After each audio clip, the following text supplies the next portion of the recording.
ایاک ہم صرف تیری ہی، اس کا ترجمہ کیا ہے؟ ہاں، ایاک ہم صرف تیری ہی نعبد عبادت کرتے ہیں، و ایاک اور ہم صرف تجھی سے نستعین مدد چاہتے ہیں۔ اب اس آیت کو ہمیں سمجھنے کی ضرورت ہے۔ اس آیت میں اللہ رب العالمین نے یہ بات واضح ہمیں بتلا دی کہ مدد بھی اللہ رب العالمین سے چاہی جائے گی اور عبادت بھی اللہ ہی کی جائے گی۔ یہاں یہ نہیں ہے کہ اے اللہ ہم تیری عبادت کرتے ہیں اور تجھ سے مدد چاہتے ہیں، بلکہ یہاں ہے ایاک، صرف تیری ہی، یعنی تیری ہی میں تو شاید کوئی اور بھی ایڈ ابھی ہم مزید شاید کر سکیں کہ اللہ بھی مددگار ہیں، فلانا بھی کہیں نہ کہیں مدد کر سکتا ہے یا یہاں سپورٹ ہمیں کر سکتا ہے۔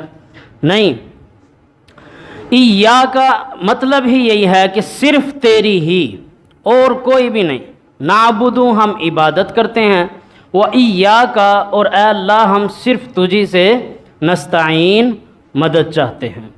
یہ توحید کا سب سے بڑا سبق ہے کہ آپ نے پکارنا بھی مدد کے لیے کس کو ہے؟ اللہ کو۔ لوگ کہتے ہیں پکارنے میں تو کوئی حرج نہیں ہے نا، ہم عبادت تو اللہ ہی کی کرتے ہیں، اللہ کے علاوہ کسی کی عبادت نہیں کرتے، لیکن اگر ہم یا رسول اللہ مدد کہہ دیں تو اس میں کیا حرج ہے؟ اگر ہم یا علی مدد پکاریں، ندا دیں، تو اس میں کیا حرج ہے؟ یعنی لوگ یہ بات کرتے ہیں کہ عبادت ہم اللہ کی کر رہے ہیں، یہ ہمیں فضول میں ہمارے اوپر شرک کا فتویٰ لگا رہے ہیں، جبکہ ہم رکوع سجدہ نماز تو اللہ کی پڑھتے ہیں۔ ہاں، پکارنے میں ہم کہہ دیتے ہیں یا رسول اللہ مدد، یا علی مدد، تو اس میں کیا ہو گیا؟ یہی بات ہے، اصل یہ یہیں سے دھوکہ کھاتے ہیں۔ اس لیے اللہ نے فرمایا ایاک نعبد، عبادت بھی صرف اللہ کی، و ایاک نستعین اور مدد کے لیے پکارنا بھی صرف اللہ کو ہے۔ کتنی واضح آیت ہے، اس کے باوجود لوگ شرک میں پڑے ہوئے ہیں، اس کے باوجود اللہ کے ساتھ دوسروں کو شریک ٹھہراتے ہیں۔ اور عبادت کیا ہے اس کو بھی سمجھ لیں۔ کسی بھی بندے کا، کسی بھی شخص کا خوف یا کسی بھی شخصیت کا اتنا زیادہ دل میں خوف رکھنا کہ اس کے خوف سے عمل کرنا یا اس کی خوشی کے لیے عمل کرنا، یہ گویا کہ ہم اس کی عبادت کر رہے ہیں۔ لہٰذا مومن کے دل میں، مسلمان کے دل میں سب سے بڑھ کر خوف صرف کس کا ہوتا ہے؟ اللہ کا۔ اگر اللہ کے علاوہ غیر کا خوف آ گیا، جہاں رب کا خوف ہونا چاہیے تھا، تو یہی ہے اپنے نفس کو خدا بنانا۔ ارأیت من اتخذ الہہ ہوا، اے نبی علیہ السلام آپ نے اس شخص کو دیکھا ہے جس نے اپنے خواہش نفس کو خدا بنا لیا۔ تو کسی بھی شخصیت کا خوف بہت زیادہ ہونا اور پھر اس کی وجہ سے اس کی پوجا کرنا، عبادت کرنا، یہ ہے عبادت، اس کے لیے جھکنا، حد رکوع جھکنا۔ اسی لیے دین اسلام میں حد رکوع جھک کر سلام کرنے سے بھی منع کیا گیا، یعنی جتنا ہم رکوع کے لیے جھکتے ہیں اتنا کسی سے سلام کرنے کے لیے جھک سکتے نہیں۔ کیوں؟ اللہ نے مسلمان کو یہ عزت دی ہے کہ وہ عزت کے ساتھ سلام کرے دوسرے سے۔ ہاں، تھوڑا بہت ایسے جھک جاتا ہے ادب کے لیے، استاد کا ہاتھ اگر چومنا ہے تو ہاتھ بھی اوپر اٹھا کے چومنا ہے، رکوع میں جا کر نہیں۔ اور لوگ تو سجدے میں گر جاتے ہیں۔ کیا یہ نہیں ہو رہا؟ ہمارے اپنے ملتان میں بھی ہو رہا ہے، دیگر شہروں میں، علاقوں میں، درباروں پہ، کیا نہیں ہو رہا؟ ہو رہا ہے۔ تو سجدہ اللہ کہہ رہا ہے نعبدو، صرف عبادت کس کی ہے؟ اللہ کی، لیکن لوگ نہیں باز آتے، اور وہ یہ سب کچھ کرنے کے بعد بھی کہتے ہیں ہم کوئی شرک تھوڑی کر رہے ہیں، ہم تو انہیں ذریعہ بنا رہے ہیں۔ کیا بنا رہے ہیں؟ ہاں، ہم ان کی عبادت نہیں کرتے، یہ اگلا بہانہ ہے، اس کی بھی آپ وضاحت سن لیں۔ وہ یہ کہتے ہیں کہ ہم ان کی عبادت نہیں کر رہے، ہم ان کے ذریعے سے اللہ سے مانگ رہے ہیں، تو اس میں کیا حرج ہے؟ اب آپ کو ایک بات بتاؤں، جو مکہ کے مشرکین مکہ تھے، جہاں آپ صلی اللہ علیہ وسلم کو مبعوث کیا گیا، مشرکین مکہ بھی سیم یہی بات کہتے تھے۔ مکہ کے مشرک کہتے ہیں ہم ان بتوں سے تھوڑی مانگ رہے ہیں، ہم ان بتوں کے ذریعے رب سے مانگ رہے ہیں۔ یہی تو شرک تھا، یہی آج کی قوم کر رہی ہے کہ ہم فلانے بزرگ سے تھوڑی مانگتے ہیں، فلانے بابے سے تھوڑی مانگتے ہیں، اس کے ذریعے سے ہم رب سے مانگتے ہیں، رب ہماری سنتا نہیں اور ان کی موڑتا نہیں۔ تو مشرکین مکہ بھی یہ کہتے تھے کہ یہ ابراہیم علیہ السلام کا ہم نے بت بنایا ہوا ہے، یہ اسماعیل علیہ السلام کا بنایا ہوا ہے، اور یہ جو ہمارے نیک آباء و اجداد گزرے ہیں انہی کے وہ بت بناتے تھے، انہی کی شکلوں کے۔ یعنی جو واقعی توحید پہ لوگ گزرے تھے پچھلے، انہی کے بت تو انہوں نے بیت اللہ میں رکھے ہوئے تھے، خانہ کعبہ میں۔ اب وہ کہتے تھے یہ والا جو بت ہے اس کے ذریعے سے اللہ رزق دے گا، یہ جو بت ہے اس کے ذریعے سے اللہ بیٹے بیٹیاں دے گا، یہ جو بت ہے اس کے ذریعے سے ہماری مصیبتیں دور ہوں گی۔ یعنی الگ الگ اس طرح انہوں نے 360 بت بنائے ہوئے تھے اپنی حاجات کے لحاظ سے، کہ ان کے ذریعے سے پھر ہم اللہ کو پکاریں گے، اللہ ہماری سنتا نہیں اور ان کی موڑتا نہیں۔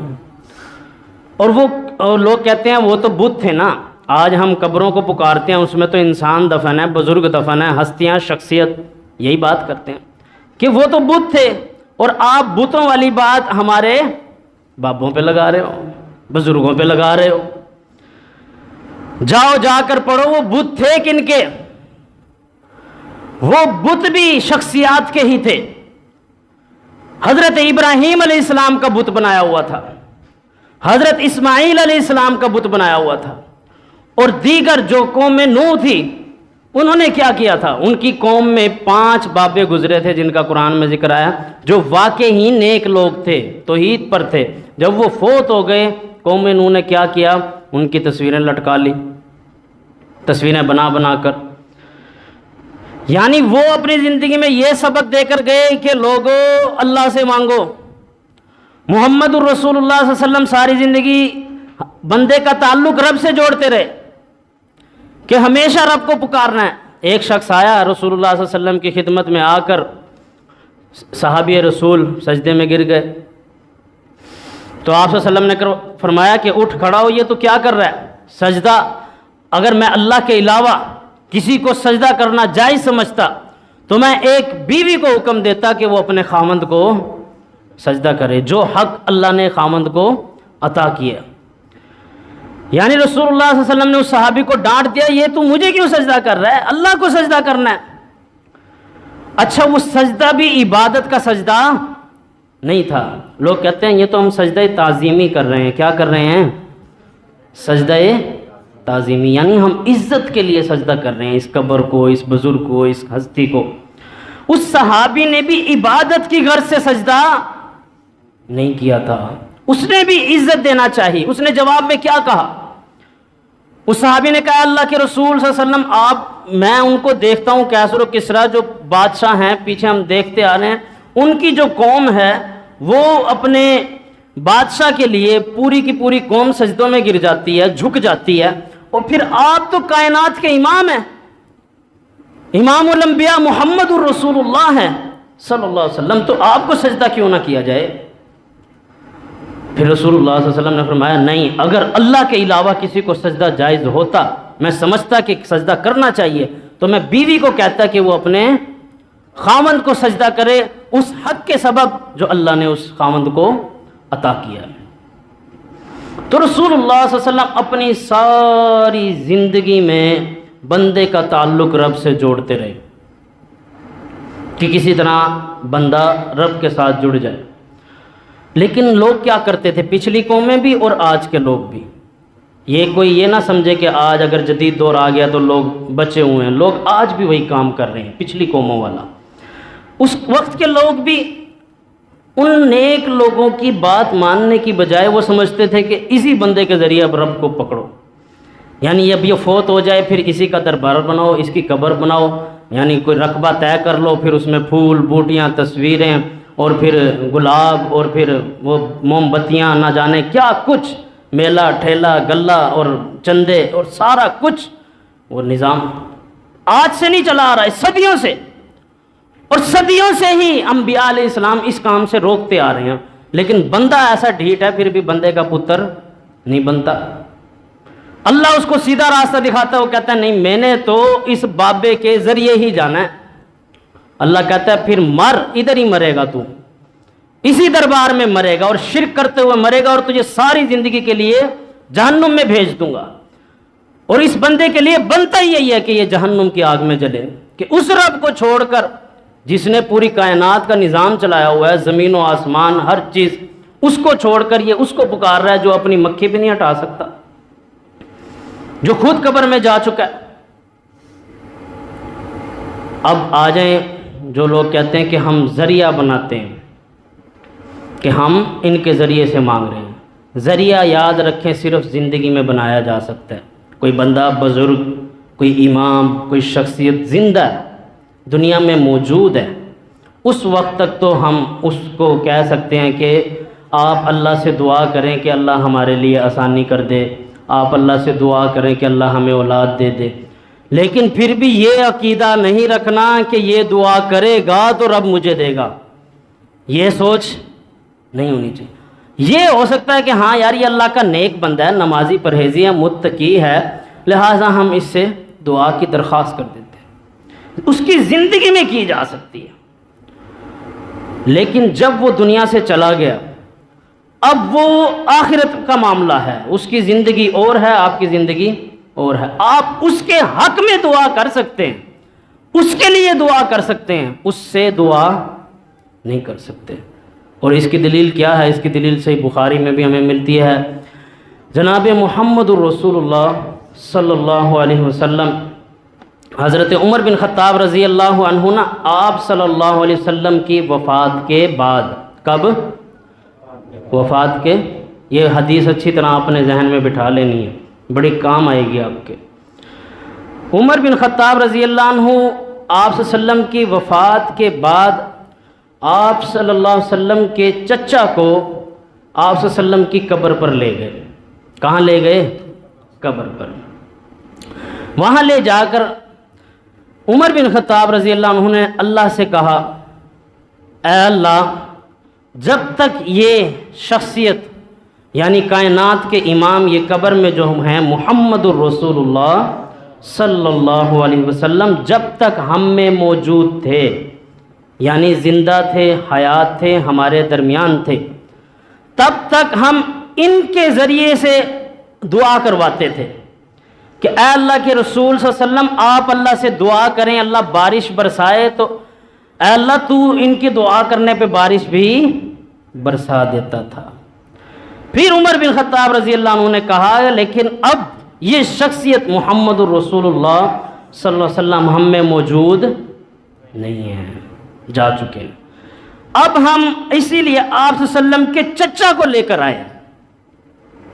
اور یہاں کیوں لائے؟ کیونکہ یہ بابرکت جگہ ہے, جنت البقیع ہے, جنت کا ٹکڑا ہے.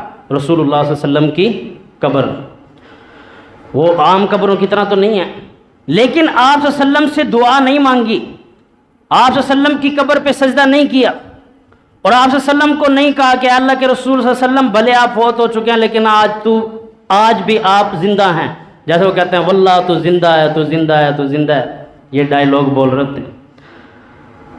تو عمر بن خطاب رضی اللہ عنہ کے سامنے رسول اللہ صلی اللہ علیہ وسلم کی وفات ہوئی, آپ کی قبر موجود ہے, لیکن عمر بن خطاب کہہ رہے ہیں جب تک آپ صلی اللہ علیہ وسلم زندہ تھے ہم آپ صلی اللہ علیہ وسلم سے دعا کرواتے تھے, لیکن اب آپ صلی اللہ علیہ وسلم جا چکے ہیں, اب ہم آپ صلی اللہ علیہ وسلم کے چچا کو لے کر آئے ہیں. کیوں؟ کیونکہ وہ زندہ ہے, اور ان کے ذریعے سے ہم اللہ سے دعا کریں گے. ان کو کہتے ہیں کہ اللہ سے دعا مانگے. اور پھر آپ صلی اللہ علیہ وسلم کے چچا نے دعا کی, اللہ سے بارش کی دعا کی, اور اللہ نے بارش نازل فرما دی. تو اس حدیث سے ہمیں کیا مسئلہ سمجھ آیا کہ جو شخصیت دنیا سے چلی جائے اس سے دعا نہیں مانگی جا سکتی. دعا کس سے مانگنی ہے؟ اللہ سے.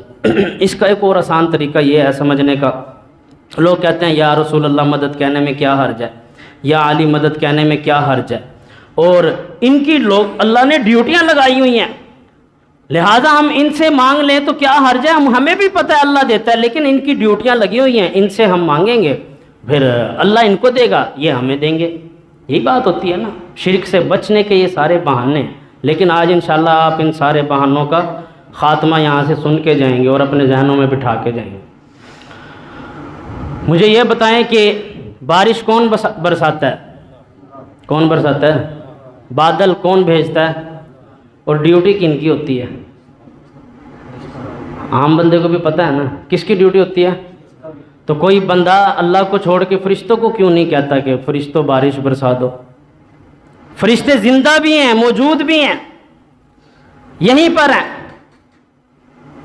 پھر یا علی مدد، یا رسول اللہ مدد، اتنی دور جانے کی کیا ضرورت؟ جو فرشتہ یہاں زندہ موجود ہے، ہمارا ایمان ہے کہ اللہ نے فرشتوں کی ڈیوٹی لگائی ہے، پھر فرشتے کو کہہ دو اے فرشتے ہوں بارش ہی برسا دے۔ لیکن اگر فرشتے کو بھی کہو گے، اللہ کہتا ہے یہ بھی شرک ہو جائے گا۔ مدد کس سے مانگنی ہے؟ اللہ سے۔ اللہ نے یہ تو نہیں کہا نا کہ وہ لوگ معاذ اللہ اللہ کے لیے بھی یہ مثالیں دے رہے ہوتے ہیں، وہ دیکھو جی جیسے چھت پہ چڑھنے کے لیے سیڑھی لگانے کی ضرورت پڑتی ہے، اسی طرح اللہ تک پہنچنے کے لیے پہلے ایک، پھر دوسرا، پھر تیسرا، اسی طرح مثالیں دیتے ہیں۔ اگر کسی بڑے بندے سے ملنا ہے تو پہلے تم اس کے چوکیدار سے ملو گے، پھر وکیل سے ملو گے، پھر جج سے ملو گے، تعلقات بناؤ گے، ڈائریکٹ تو نہیں پہنچتے۔ یہ مثالیں اور میرے بھائی یہ ساری دنیا کی چیزیں ہیں، لیس کمثلہ شیء، اللہ کی مثل کوئی شے نہیں۔ اللہ کو چھت سے ملا رہے ہو، شرم نہیں آتی؟ اللہ کو جج سے ملا رہے ہو، دنیا کے لوگوں سے ملا رہے ہو۔ اللہ رب العالمین تو قرآن میں ہمیں بار بار کہہ رہا ہے نحن اقرب الیہ من حبل الورید، اے بندو میں تمہاری رگ جاں سے بھی زیادہ قریب ہوں، یعنی جہاں رگ جاں ہے اس سے بھی زیادہ قریب ہوں۔ اجیب دعوت الداعی اذا دعان، جب بھی اللہ کو پکارو گے اللہ صرف سنتا نہیں ہے پکار کو، اس کا جواب بھی دیتا ہے۔ لہٰذا کوئی کتنا ہی گناہ کار کیوں نہیں ہے، سیاہ کار کیوں نہیں ہے، خطا کار کیوں نہیں ہے، چاہے ایڑی چوٹی کے زور لگا لے، کوئی اور بندہ اس کو نہیں بخشوا سکتا جب تک وہ خود نہ معافی مانگ لے۔ لہٰذا اپنا ڈائریکٹ تعلق اللہ رب العالمین کے ساتھ مضبوط کیجئے۔ اب یہاں ایک چیز سمجھ لیجئے، یہ آج کی کلاس ذرا سی آگے بھی اس لیے جا رہی ہے کیونکہ یہ توحید کا ٹاپک تھا اور یہ ساری باتیں سمجھنا بھی بے حد ضروری تھی۔ تو اللہ فرما رہا ہے ایاک، ہم صرف تیری ہی نعبد عبادت کرتے ہیں، و ایاک اور صرف تجھی سے نستعین مدد چاہتے ہیں۔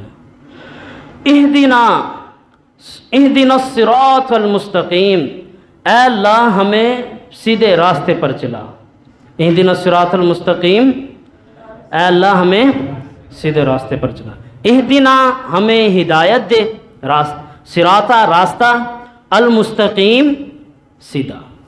اہدنا کا ہے ہدایت دے ہمیں، یہ اردو میں اہدنا اور ہدایت ملتے جلتے لفظ ہیں، صراطہ اور راستہ ملتا جلتا لفظ ہے، صراطہ راستہ، المستقیم سیدھا۔ اہدنا الصراط المستقیم، اے اللہ ہمیں ہدایت کے سیدھے راستے پر چلا۔